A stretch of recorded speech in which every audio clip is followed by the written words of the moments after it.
Queria começar com considerações iniciais que têm a ver com aquilo que a gente já falou. Como semana passada nós não nos encontramos porque foi batismo, eu queria aproveitar agora e só recapitular de forma rápida para a gente voltar e estar bem contextualizados aqui na nossa mensagem.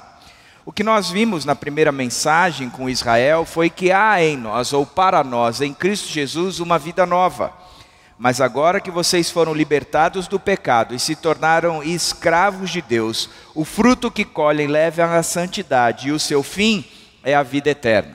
Vocês foram libertos dessa vida de pecado. O pecado já não domina mais sobre vocês. O que Cristo fez na cruz, o fato dele ter morrido e ao mesmo tempo ressuscitado, trouxe para nós a condição de uma vida nova. Romanos 6, o capítulo inteiro foi desenvolvido pelo Israel e o verso 22, ele resume todo o ensinamento com este conteúdo. Também vimos na semana retrasada que por causa dessa vida nova, nós temos uma expectativa nova. 1 Tessalonicenses, que aí a gente começa a entrar no capítulo que a gente vai estudar de fato nas próximas semanas, hoje e nas próximas semanas, do verso 1 ao 11, que é a introdução do que nós vamos estudar, diz que há para mim e para você, porque nós temos essa vida nova em Cristo Jesus, uma expectativa nova. O texto diz: irmãos, quanto aos tempos e épocas, não precisamos escrever-lhes, pois vocês mesmos sabem perfeitamente que o dia do Senhor virá como ladrão à noite. Por isso exortem-se e edifiquem-se uns aos outros, como de fato vocês estão fazendo. Ele disse: escuta, a expectativa nova é que eu não preciso escrever novamente para vocês, ensinar novamente para vocês, trazer um conteúdo novo para vocês, porque vocês já sabem, Jesus Cristo vai voltar. Jesus Cristo vai voltar. Ele não disse a hora, ele não disse o tempo, ele não disse o momento, ninguém sabe, só o Luiz Escado, ninguém mais na face da terra compreende datas e horas, mas o fato é que ele explicou que vai voltar.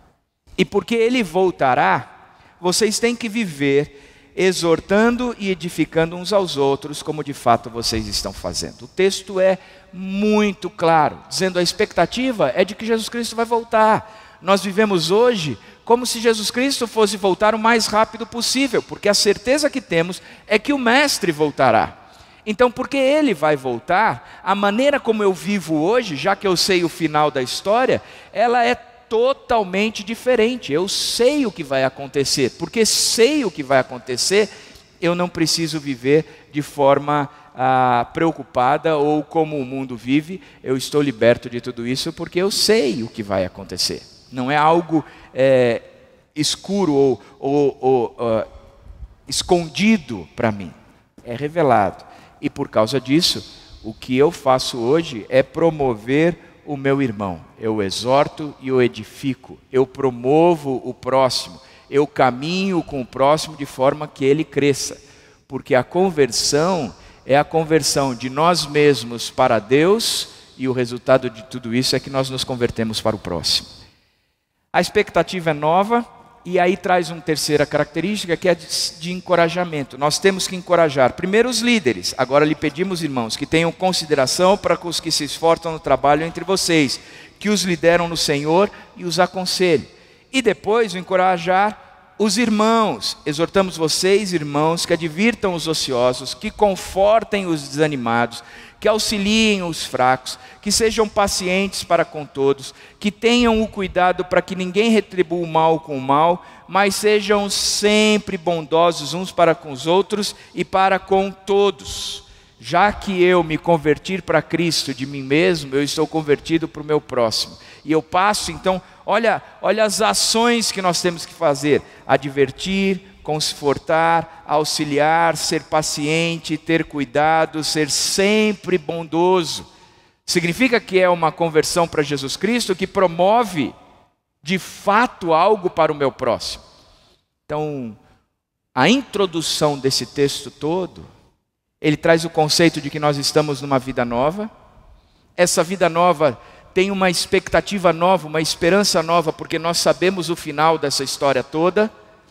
E porque nós sabemos o final dessa história toda, o fato é que eu vivo hoje para promover Jesus Cristo na vida do meu irmão.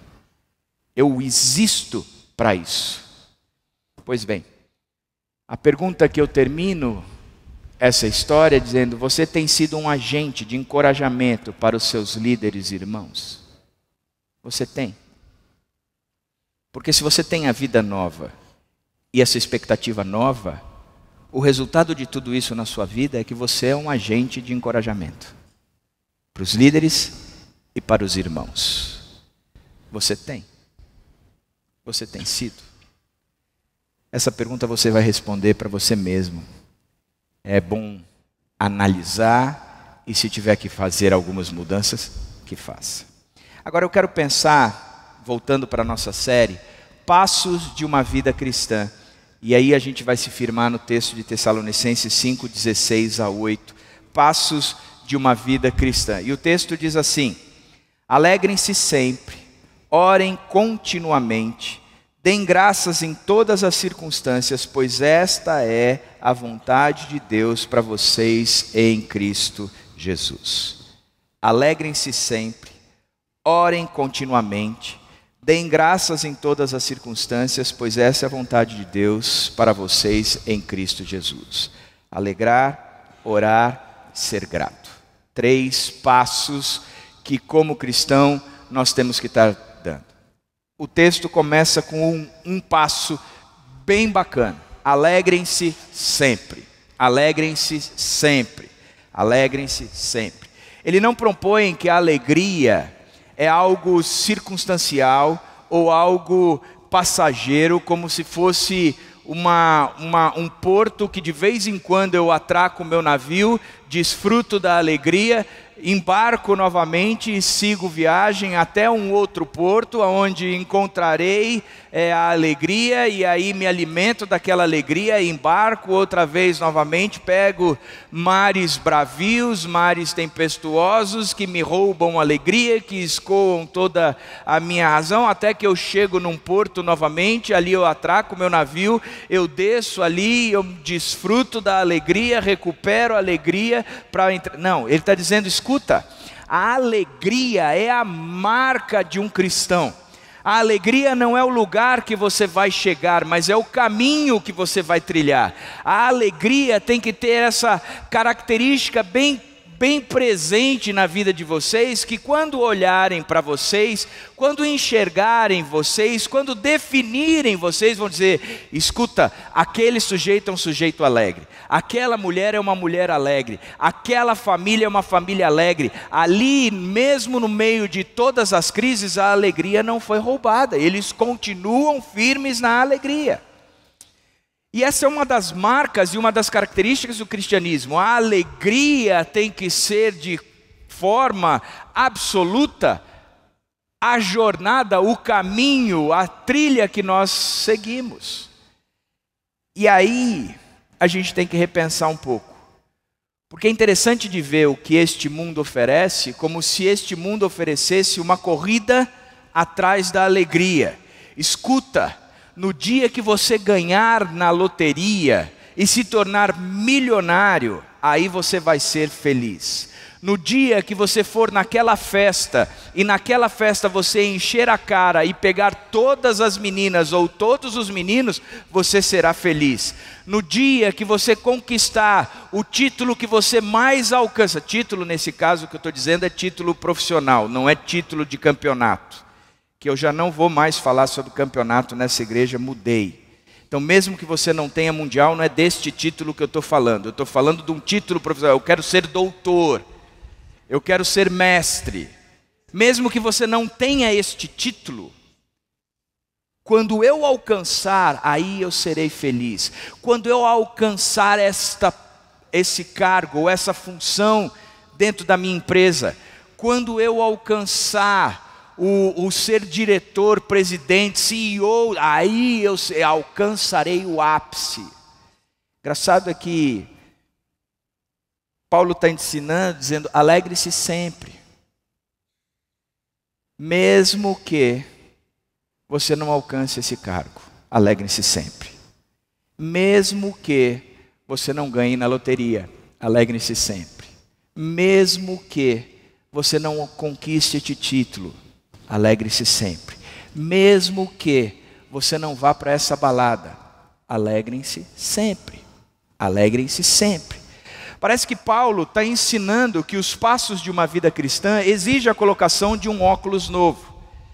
E eu vou dizer para vocês que a idade está chegando e eu cada dia que passo estou enxergando menos sem óculos. Menos. Eu já não leio mais nada na minha vida que não seja de óculos. Na verdade, hoje de manhã eu estava tomando banho, saí do banheiro, tinha um negócio branco na minha mão e eu olhava e falava, o que é isso? Botei o óculos, era um pedaço de algodão. É um algodão, tirei e joguei fora. Porque quando eu levanto eu passo uns cremes no rosto, assim, então eu passo algodão, coisas que a minha esposa me ensinou, e eu estava com aquele pedaço de algodão. Interessante. Sem óculos eu não enxergo nada. E parece que Paulo está dizendo o seguinte, escuta, você precisa colocar um óculos novo. E aí você vai enxergar. E o óculos novo é que o ser cristão alegra-se sempre. Alegra-se sempre. Agora, quando a gente olha para esse texto de Tessalonicenses, ele está dando o primeiro passo. O passo que marca a vida do cristão é a alegria. E para isso, a gente vai destrinchar a alegria, a gente vai para o texto de Filipenses 4, de 11 a 13, e ali ele nos ensina muito, muito a respeito da alegria, bastante. Então eu queria com vocês ler esse texto. E o texto diz assim, não estou dizendo isso porque esteja necessitado, pois aprendi a adaptar-me a toda e qualquer circunstância. Sei o que é passar necessidade e sei o que é ter fartura. Aprendi o segredo de viver contente em toda e qualquer situação, seja bem alimentado, seja com fome, tendo muito ou passando necessidade, tudo posso naquele que me fortalece. Tudo posso naquele que me fortalece. Interessante que a gente gosta muito desse último texto, né? Dessa última afirmação.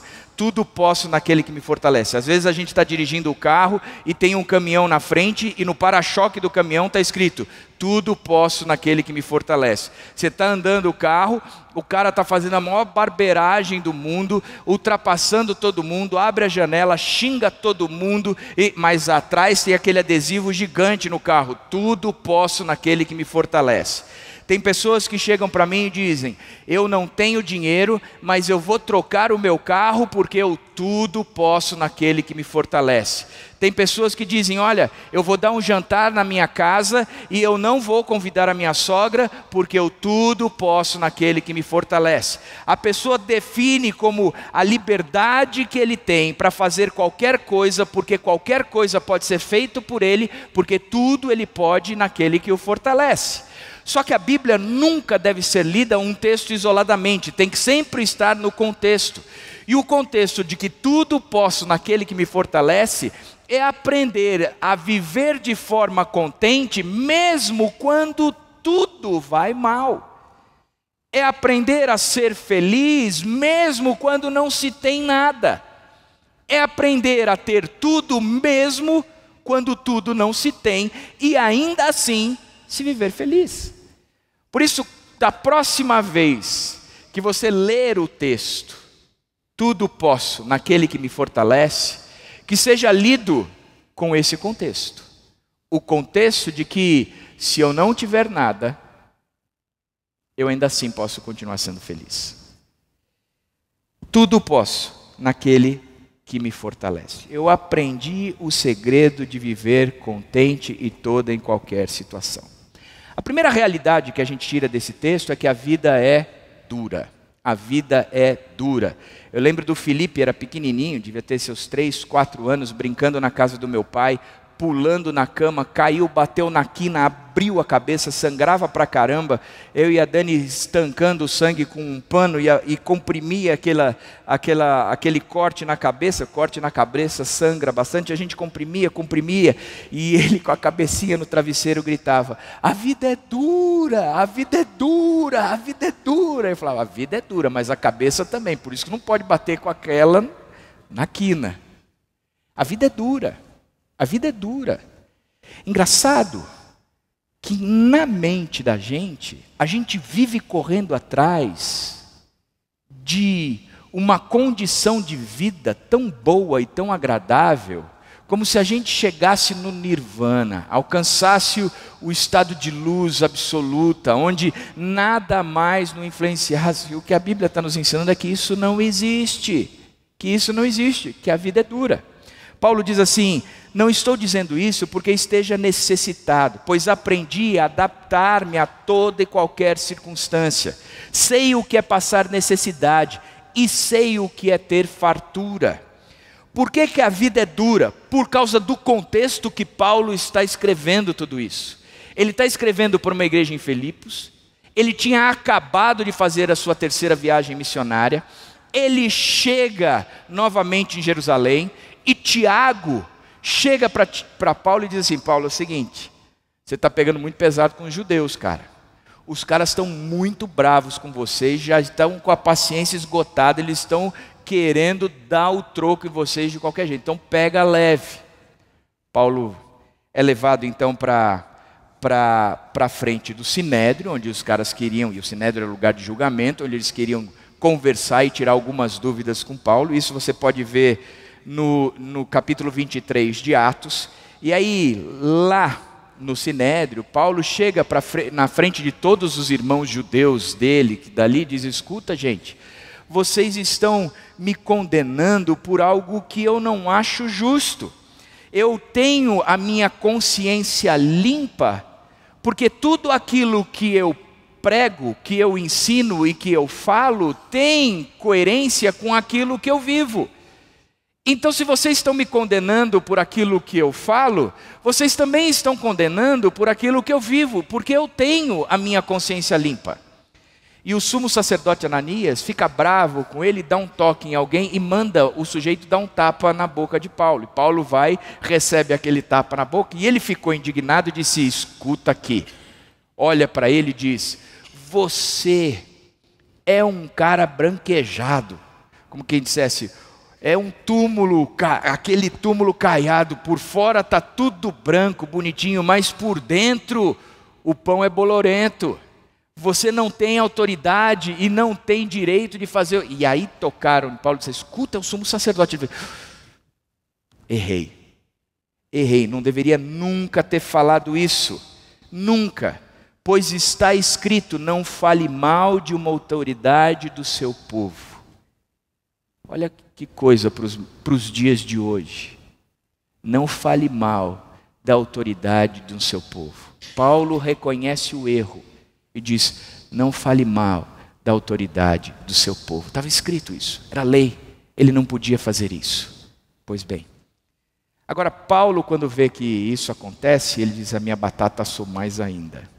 E ele sabia que ele estava no meio de judeus, e os judeus eram divididos. Tinha os saduceus e os fariseus. Os saduceus não acreditavam na ressurreição, e os fariseus sim. Eles dizem: escuta, mas eu estou sendo julgado, condenado, porque eu acredito na ressurreição dos mortos. Na hora que ele falou isso, aí os fariseus levantaram e disseram: amém, prega a palavra. E os outros falaram: de jeito nenhum. E Paulo ficou vendo os dois grupos quebrarem o pau. Então ele estava ali, o problema era comigo, ele soube piorar o problema quando deu uma bronca no sumo sacerdote, mas aí o que ele fez foi aliviar um pouco a tensão, dividindo o grupo. Só que mesmo dividindo o grupo, o tiro saiu pela culatra. Eles se voltaram contra Paulo e começaram a querer matá-lo de um jeito que o comandante olha tudo aquilo e diz: vamos tirar Paulo e levar para a fortaleza. Leva para a fortaleza. No dia seguinte, as tensões baixaram entre os grupos e eles começam a discutir entre si, tramar uma maneira de matar Paulo. E eles vão tramar essa maneira de forma intensa. Nós só vamos voltar a comer depois que Paulo estiver morto.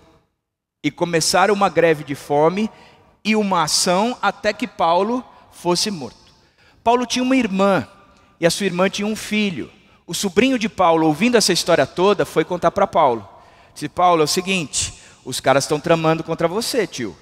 E eles vão te pegar e vão dar uma surra violenta e vão te matar. Eu, se fosse você, abri o olho. Aí Paulo pega o menino, chama o guarda e diz: ele precisa contar umas coisas para o comandante, deixa ele conversar. E ele vai contar para o comandante e explica toda a história para o comandante. Ó, tem mais de 40 judeus aí fora que estão querendo acabar com a vida do meu tio. Eles estão tramando tudo isso, organizaram esse movimento, pararam de comer, só voltam a comer depois que Paulo estiver morto. Por isso abre o olho, seu comandante. O comandante, sabendo de tudo isso, pega Paulo e manda para o governador com 470 soldados, fazendo o movimento de tirá-lo dali e levá-lo para o governador, fazendo toda a escolta dele, 200 70 na cavalaria, 200 com lança e mais 200 soldados, 470 soldados escoltando o sujeito. Só que o comandante manda para o governador uma carta, é de Cláudio Lísias, o comandante, para o excelentíssimo governador Félix. Isso está em Atos 23. Saudações. Este homem foi preso pelos judeus, que estavam prestes a matá-lo, quando eu, chegando com minhas tropas, o resgatei, pois soube que ele é cidadão romano. Querendo saber por que o estavam acusando, levei-o ao sinédrio deles. Descobri que ele estava sendo acusado em questões acerca de leis deles, mas não havia contra ele nenhuma acusação que merecesse morte ou prisão. Quando fui informado de que estava sendo preparada uma cilada contra ele, enviei-o imediatamente a Vossa Excelência. Também ordenei que os seus acusadores apresentassem a Vossa Excelência aquilo que tem contra ele. Então ele pega a carta e manda Paulo para frente do governador. E aí Paulo, ele traz para si a sua explicação e a sua defesa. O que Paulo, ele enfrenta é um novo dilema. Ele é preso em Roma por um governador que quer fazer média com os judeus, porque mesmo sendo cidadão, ele poderia cumprir a pena em liberdade, mas o governador o mantém preso, dizendo: é melhor ter esse preso político aqui, porque assim eu fico bem na fita com a população dos judeus todos. E o mantém preso, e guarda ele.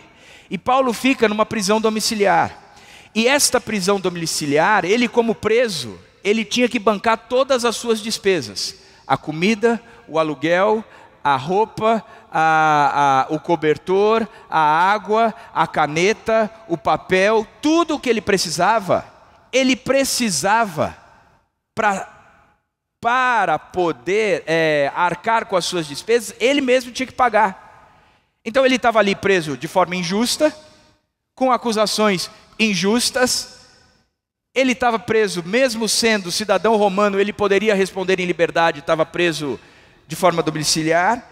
E aí ele tem que enxergar a vida de forma diferente. E quando a gente volta para o texto, ele está dizendo para o povo de Filipos o seguinte: eu não estou dizendo isso porque esteja necessitando. Não é isso. Pois aprendi a adaptar-me a toda e qualquer circunstância. Sei que é passar necessidade e sei o que é ter fartura. Interessante tudo isso. Porque agora a gente olha para os filipenses, para quem Paulo escreve essa carta. Como é que um preso tem condições de pagar as suas próprias despesas? Como é que Paulo, sendo missionário durante anos, tem condições agora de arcar com a sua moradia, com a sua alimentação, com a sua água, com o papel, com a caneta, de arcar com toda a infraestrutura para ele ser um preso domiciliar? Ele não pode mais sair dali, está amarrado, acorrentado ao guarda. Como é que ele sobrevive a tudo isso? Daí entra então a igreja em Filipenses. E o Eugene Peterson, ele define Filipos como uma colônia romana nas montanhas do norte da Grécia. Residiam ali muitos italianos veteranos de guerra, e o seu forte senso patriótico os fazia rejeitar os judeus, e judeus como Paulo. Não havia sinagoga, apenas um lugar perto do rio, em que algumas mulheres se reuniam para orar. Uma dessas mulheres era Lídia, comerciante de tecidos de luxo e também matriarca de uma grande família. Paulo conheceu Lídia durante uma breve permanência na cidade. E foi breve permanência porque os italianos os expulsaram de lá logo. E ela e alguns dos seus parentes, clientes e escravos, neste curto período Paulo esteve lá, aceitaram a Jesus. E desde então, não apenas resistiam bravamente na fé, como também enviavam auxílio financeiro a Paulo. E Paulo, da prisão, escreve uma carta aos filipenses agradecido, dizendo: se não fossem vocês, eu não conseguiria viver nesta prisão. O resumo de tudo isso é que a vida é dura. Você olha para Paulo e você diz: caramba, Paulo estava numa circunstância, numa situação complicadíssima. Ele vivia injustiçado, porque é uma carta de Paulo escrita da prisão em Roma. Ele está escrevendo ao povo de Filipenses uma carta onde ele está acorrentado a um guarda, ao qual ele não poderia sair daquele espaço. É uma carta onde ele é acusado de perturbar a paz dos judeus. Ele também é odiado pelos judeus e os seus compatriotas. Ele se vê envolvido numa questão política. Ele é injustamente, ele fica numa prisão domiciliar em Roma. Ele se vê preso e tem que arcar com todas as suas despesas. E não bastasse isso, quem o ajudava também corria risco. Então era uma situação complicada. Paulo vivia num momento muito duro da vida dele, porque a vida é dura. E talvez se eu parasse para conversar e perguntar para você, como tem sido a sua vida? A sua vida é boa? A minha vida é boa, André, mas tem sido difícil. Eu não arrumo emprego, eu percebo que eu não sou qualificado para nada, lá dentro de casa as coisas estão complicadas, a minha esposa não me ouve, a minha sogra continua viva, as coisas estão cada vez mais tensas, eu não consigo obter libertação nenhuma, a coisa está complicada. André, a vida é difícil, a vida é dura, e Paulo sabia disso. Paulo era claro e consciente em relação a isso, mas o texto de Filipenses nos dá uma dica bem bacana, bem bacana. Ele diz: aprendi o segredo de viver contente em toda e qualquer situação. A vida é dura, mas eu aprendi a viver contente em toda e qualquer situação. Paulo teve uma sacada, ele aprendeu, ele se ligou como é que funcionavam as coisas. Ele disse: eu aprendi. Então vamos pensar um pouco mais na sacada de Paulo. Primeiro ele diz: aprendi o segredo de viver contente. A primeira coisa que nós entendemos é que é um aprendizado mesmo.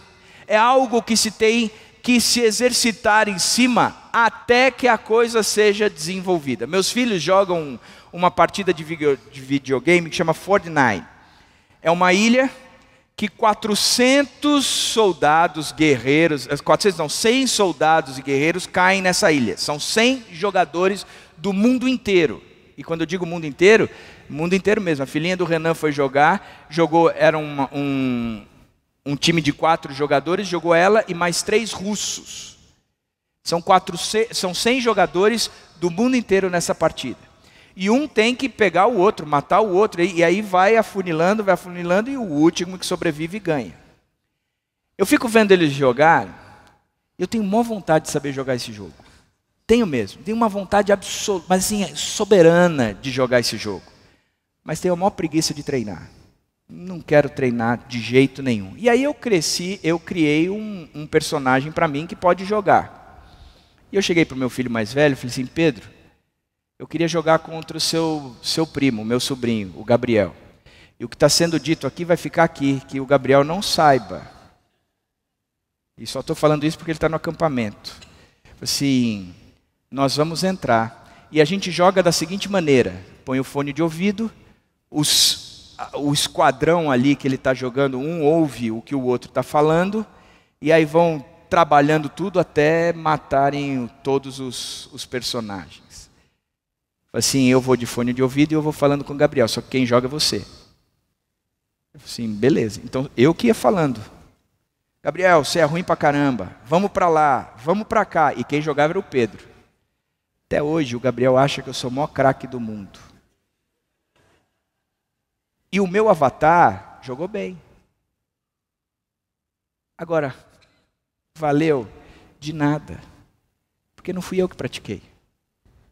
Não fui eu que cresci. Não fui eu que joguei. E Paulo vira e diz, eu aprendi. Eu sei jogar. Eu sei entrar nesse jogo. Eu sei trazer para mim. Eu sei o que é viver contente em toda e qualquer circunstância. A primeira realidade é que é um aprendizado. E como aprendizado, nós como estamos passando por uma circunstância e uma situação, 3 são as maneiras como nós podemos responder a este aprendizado. A primeira é uma rebeldia. É eu olhar essa circunstância toda ruim, dura, triste que eu estou enfrentando e dizer, caramba, por que eu estou passando por isso? Logo eu, um sujeito tão bonzinho, tão bacana, tão simpático, tão bonito. Logo eu que tenho feito tantas coisas boas, eu não merecia estar passando por isso. Por que o Senhor não fez com que o Lucão passasse por essas coisas, o Osni passasse por essas coisas? Por que o Senhor não trouxe isso para o Ricardo Alexandre? Esses caras são do mal, eles merecem passar por tudo isso, mas eu não. Eu não mereço isso. Eu não aceito isso para mim. Eu não sou merecedor dessas coisas.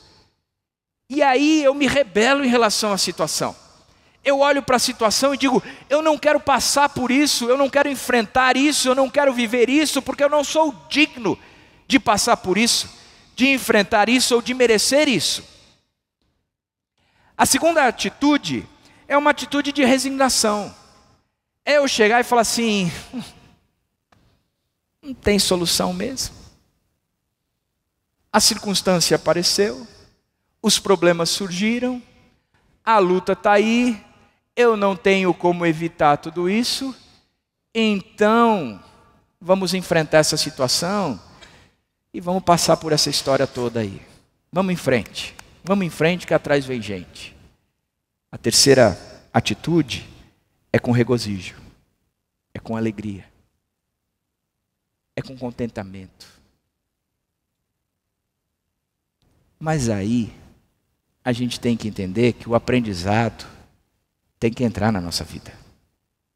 Porque o contentamento não é olhar para as circunstâncias e dizer, que coisa gostosa, eu amo sofrer.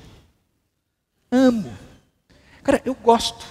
Entre uma viagem de cruzeiro no Caribe e um sofrimento, cara, mas eu não titubeio, eu prefiro sofrimento. Gosto disso. Gosto. Não é isso. Não é isso. Mas é entender o que é sofrimento. Jesus, quando nos ensina em Mateus 5, de 11 a 12, Mateus 5, de 11 e 12, diz, bem-aventurados serão vocês quando por minha causa os insultarem, os perseguirem e levantarem todo tipo de calúnia contra vocês. Alegrem-se e regozijem-se, porque grande é a sua recompensa nos céus. Parece que o que Paulo está nos ensinando, fundamentado em cima do que Jesus ensinou, é disse, gente, é um aprendizado onde a gente vai mudar o óculos. E a gente vai entender que o sofrimento, ele traz benefícios. Que o sofrimento, ele gera ônus. Mas ele tem bônus. E então, vamos nos alegrar e nos regozijar. Porque se não fosse o sofrimento, a gente não desfrutaria de algumas coisas que a vida vai nos ofertar. Lembra quando eu disse que a vida nova é com uma expectativa nova? É porque se a gente sabe que Jesus Cristo vai voltar, a maneira como eu enxergo a vida hoje é totalmente diferente. Como eu administro os meus recursos é diferente. Como eu administro os meus relacionamentos é diferente. como eu vivo dentro da minha casa é diferente. Como eu me porto dentro do meu trabalho é diferente. Porque eu já não vivo mais por isso que eu estou enxergando, mas por aquilo que eu vou receber do meu mestre um dia, quando ele voltar. Puxa vida, é um aprendizado.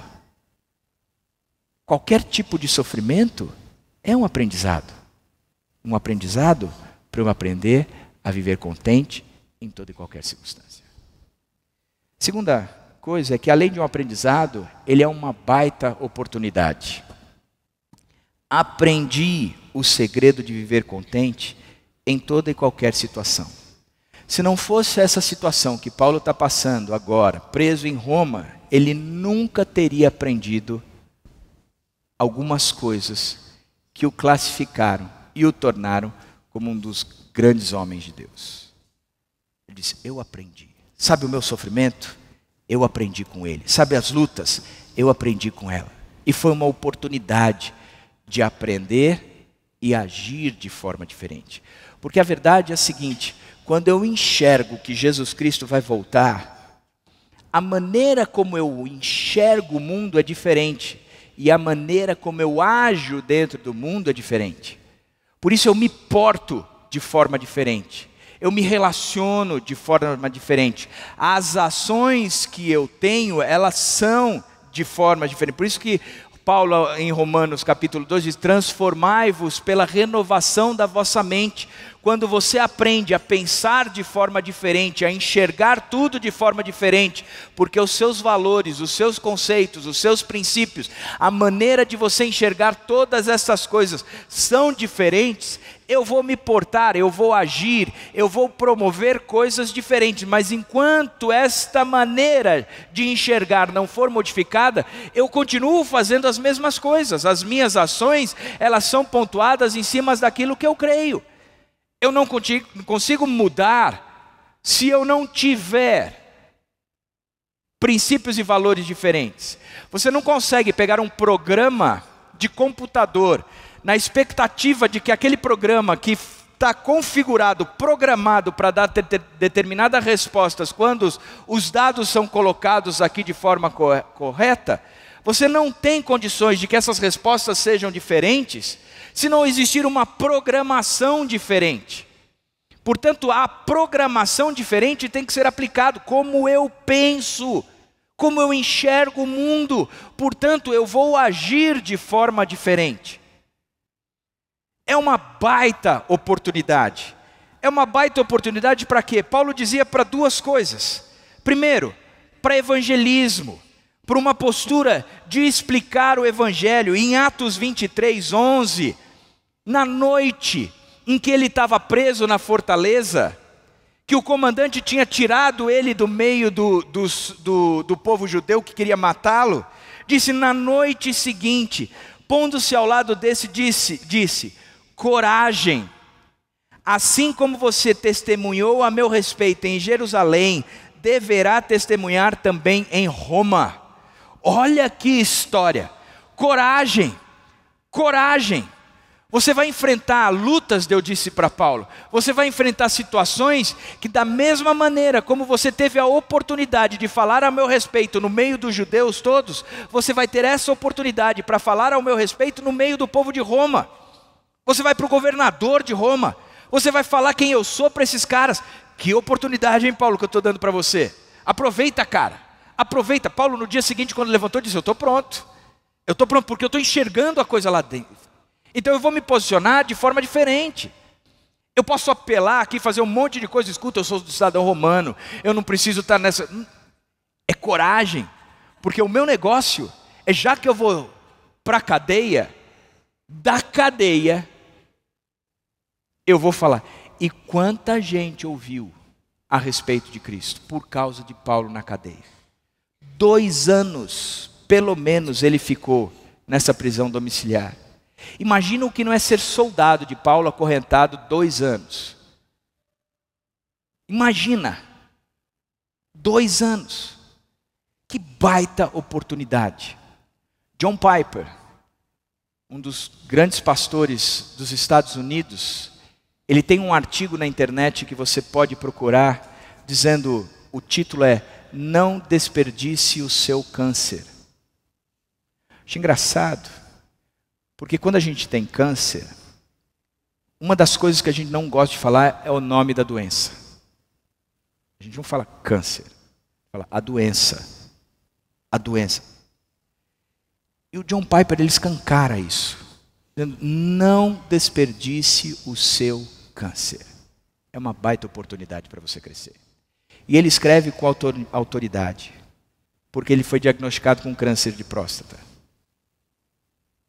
E uma das coisas que ele diz é, aproveite para explicar de Jesus Cristo para as outras pessoas. Quando há 8 anos atrás, meu pai recebeu o diagnóstico de câncer, e a gente apresentou para ele o diagnóstico, eu recebi essa matéria e falei, pai, olha que coisa interessante, olha que texto bacana. A partir daquele dia, ele se tornou um microfone do John Piper para todos os amigos dele. Ele mandava para todo mundo a história do não desperdício o seu câncer.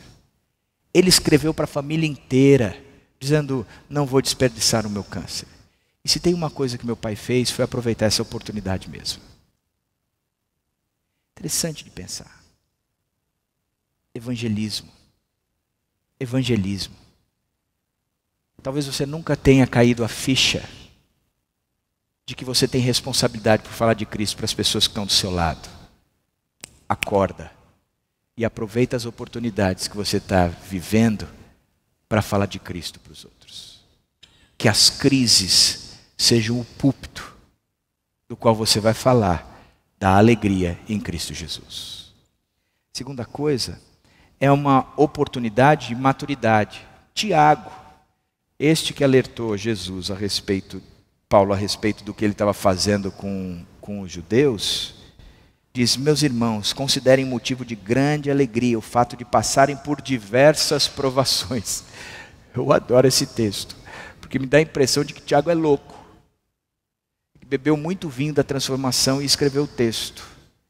Tem de motivo de toda alegria o passar por provação. Tiago, o que é isso, cara? O que é isso? Mas ele explica. Ele diz, pois vocês sabem, porque vocês têm conhecimento disso. Porque não é algo que vocês não entendem, vocês entendem. Não é algo que é obscuro para vocês, pelo contrário, isso é muito claro. Vocês sabem disso. Porque a prova da sua fé produz perseverança, e a perseverança deve ter ação completa, a fim de que vocês sejam maduros, íntegros, sem lhes faltar coisa alguma. Você entra na provação imaturo, você sai da provação maduro. Você entra na provação íntegro não, totalmente quebrado e não está inteiro, e você sai íntegro, inteiro. Você entra com o tanque vazio, não sabendo quantos quilômetros mais você tem pela frente, porque a luz da reserva já acendeu, mas você sai com o tanque cheio, dizendo, eu posso andar muito, terminar minha jornada, porque o meu combustível chega lá. Ele diz, escuta, a provação serve para isso, para te tornar mais maduro. E de fato é verdade. Quando a gente termina por uma provação, olha para trás e diz, cara, eu cresci, eu me tornei mais maduro, eu cresci.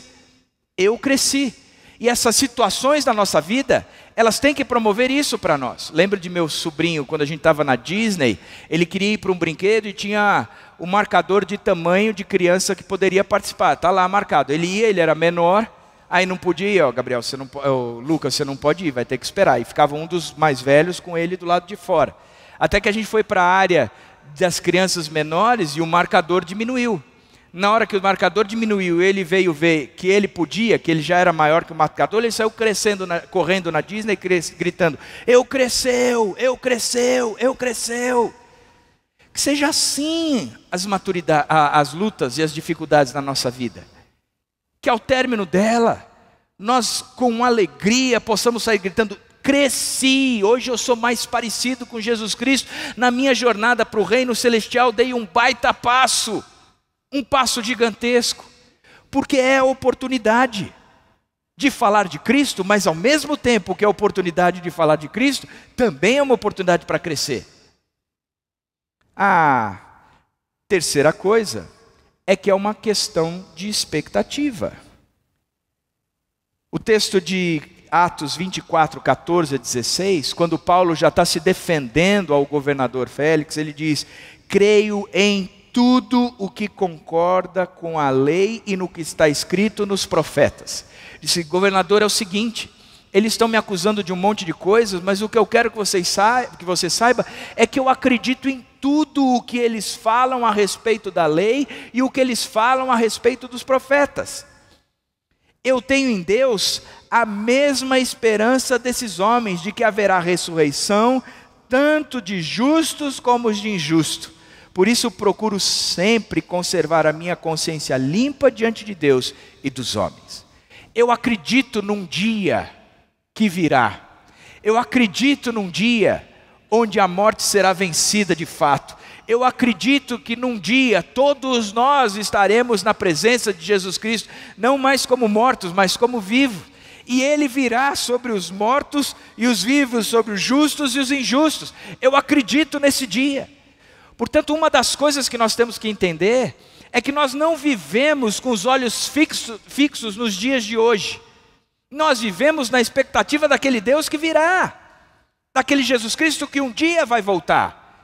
Eu olho para o meu pai e eu vejo que ele está indo embora, mas por outro lado bate uma esperança absurda dizendo: pai, se o viver é Cristo, o morrer é lucro, que este lucro chegue o mais rápido na vida do Senhor, porque um dia, eu e o Senhor estaremos juntos desse mestre, porque Ele já disse isso. Um dia Ele voltará. E toda essa sua luta, toda essa minha tristeza, todo esse seu sofrimento, toda essa minha angústia vai acabar. Um dia o Senhor vai voltar. Eu tenho que carregar essa esperança, porque eu não enxergo hoje somente o agora e o aqui, mas nós temos uma esperança, que Jesus Cristo um dia vai voltar. Por isso que o texto de Coríntios diz: pois os nossos sofrimentos leves e momentâneos estão produzindo para nós uma glória eterna que pesa mais do que todos eles. Assim, fixamos os olhos não naquilo que se vê, mas no que não se vê, pois o que se vê é transitório, mas o que não se vê, Jesus Cristo, esse é eterno. Esse é eterno.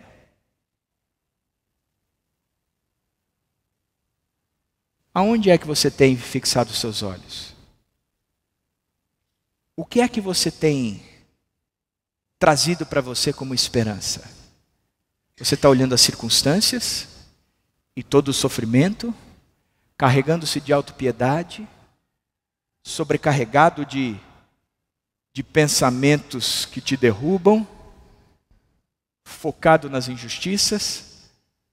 Ou você tem olhado para o autor e consumador da nossa fé, nos desvencilhando de todo peso e pecado que tenazmente nos assedia, correndo com perseverança a carreira que nos é proposta, não porque nós olhamos para essas coisas, mas porque nós temos olhado para Jesus Cristo, por quem vale a pena viver e por quem vale a pena ser feliz. O que é que você tem olhado? O que é que tem pontuado a tua vida? Essa esperança ou a esperança que se olha para Jesus Cristo? O que é que tem pontuado a sua carreira profissional? Essa esperança, e você tem se alegrado somente quando você tem promoções ou bate metas, ou uma esperança maior, dizendo: eu estou ali, eu vou correr atrás de bater metas e de uma promoção, mas eu estou ali numa baita oportunidade de evangelismo e de maturidade. O que é que você tem olhado? O que é que você tem olhado? Por isso eu termino com 3 perguntas. Primeiro, você tem aprendido a viver contente? Você tem aprendido de fato a viver contente? Se alguém for perguntar a seu respeito, o que ele dirá? O sujeito é um chorão, reclama da vida, nunca está nada bom, nunca está satisfeito com nada, que todo mundo só faz besteira, que todo mundo conspira contra ele, que todo mundo... Qual é a sua postura frente ao sofrimento? Você tem aprendido a viver contente? Segunda pergunta: você tem aproveitado a cada oportunidade, Rapaz, eu recebi um diagnóstico absurdo. Eu não vou desperdiçar esse diagnóstico.